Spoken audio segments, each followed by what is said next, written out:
بسم اللہ الرحمن الرحیم. السلام علیکم.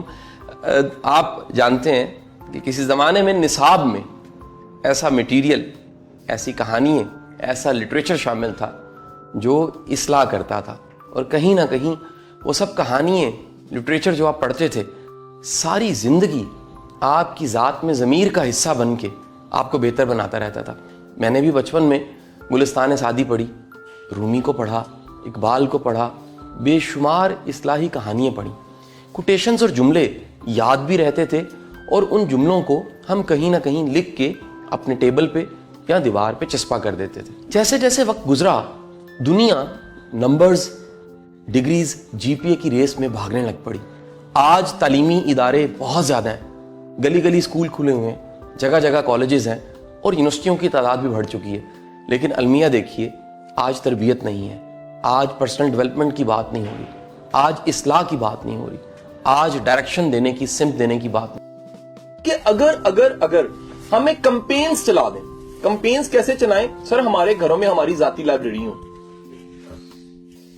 میں نے اس سیشن میں بھی لائبریرین، آپ میں سے کوئی، میں بیٹھا بھی اسی سیشن میں تھے، آپ اسی میں تھے، تو وہ اس میں نے ریکویسٹ کی تھی، میں کہ جس دن ایک فرد واحد کے گھر کے اندر اپنی لائبریری ہوگی اور اس کے بچے دیکھیں گے نا میرا والد کتابیں پڑھتا ہے، تو پھر کتاب کا شوق گھر سے ملے گا. جب اس کو پتا ہے نا جی، میں نے سچی بات بتاؤں، بڑے اچھے پڑھے لکھے لوگوں کو دیکھا ہے، وہ انگلی پکڑ کے اگر ریڈنگ میں داخل ہوتے تو اپنے بچے کو کہتے ہیں یار وہ بچوں والا کارنر ادھر جاؤ، چلو شاباش، تم بھی 2-3 کتابیں خرید کے لاؤ. غلط خریدے گا، لیکن اسے پتا لگے گا کتاب بھی کوئی چیز ہوتی ہے، اس کو پتا لگے گا ریڈنگ بھی کوئی چیز ہوتی ہے، اس کو پتا لگے گا گھر میں اہتمام کیا جاتا ہے. اس کے لیے اہتمام کیا ہے کہ کتابیں رکھ کے، لیمپ رکھ کے، یار سائلنس چاہیے، علیحدگی چاہیے، خاموشی چاہیے، نوٹس چاہیے، ڈسکشن چاہیے. اگر یہ کلچر وہ دیکھے گا ہی نہیں حضور، اس کو علم کی پیاس اور طلب پھر ملے گی. تو یہ ہمیں سر کوئی تحریک باہر نہیں، پہلے سب سے پہلے اپنی زندگی میں لائیں اور خرید کے کتاب پڑھیں. میرا مشورہ ہے، لائبریری آباد ہونی چاہیے، اچھی بات ہے، لیکن سر میری ریکویسٹ ہے، کوشش کریں کہ اپنے گھروں میں بھی چھوٹی چھوٹی لائبریریاں بنائیں، آباد کریں اپنے گھروں میں علم کو، اور علم کو لے کر آئیں تاکہ ٹرینڈ بنے. میری مسز ایک دفعہ بیمار تھی، وہ ٹھیک نہ ہو، بیماری طویل ہوتی کہ 6 ماہ گزر گئے، انہیں سومیا تھا، نیند نہیں آتی تھی، اور وہ ایک پورے ہارمونل چینج سارا، بیٹی میری آئی تھی تو پورا سسٹم چینج، گھر کا نظام بھی بدل گیا سارا، سونا جاگنا اٹھنا. کوئی گیسٹرولوجسٹ میں نے نہیں چھوڑا، کوئی میں نے سائیکالوجی کا بندہ نہیں چھوڑا. ایک دن ایسے ہی بائی چانس میری جہاں کتابوں کی شاپنگ تھی، اس میں سے ایک کتاب میں لے آیا. وہ کتاب تھی What to talk when you have to talk with yourself.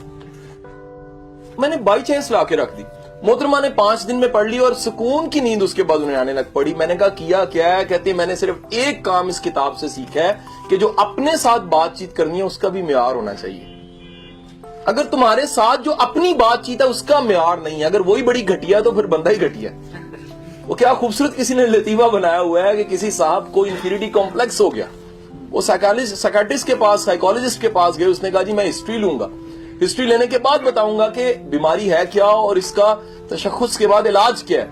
3-4 session میں ہسٹری لینے کے بعد وہ ہنسنے لگ پڑا. وہ کہتا ہے یار آپ کو انفیریٹی کمپلیکس نہیں ہے. اس نے کہا کیوں نہیں ہے؟ اس نے کہا جی آپ بنیادی طور پہ بندے بڑے گھٹیا ہیں، یہ آپ کو کمپلیکس نہیں ہے، آپ بنیادی طور پہ ہیں ہی گھٹیا. حضور یاد رکھیے گا، جب آپ اپنے ساتھ جو بات چیت ہے اس کے معیار کو پرکھنے لگ پڑتے ہیں، آپ ایک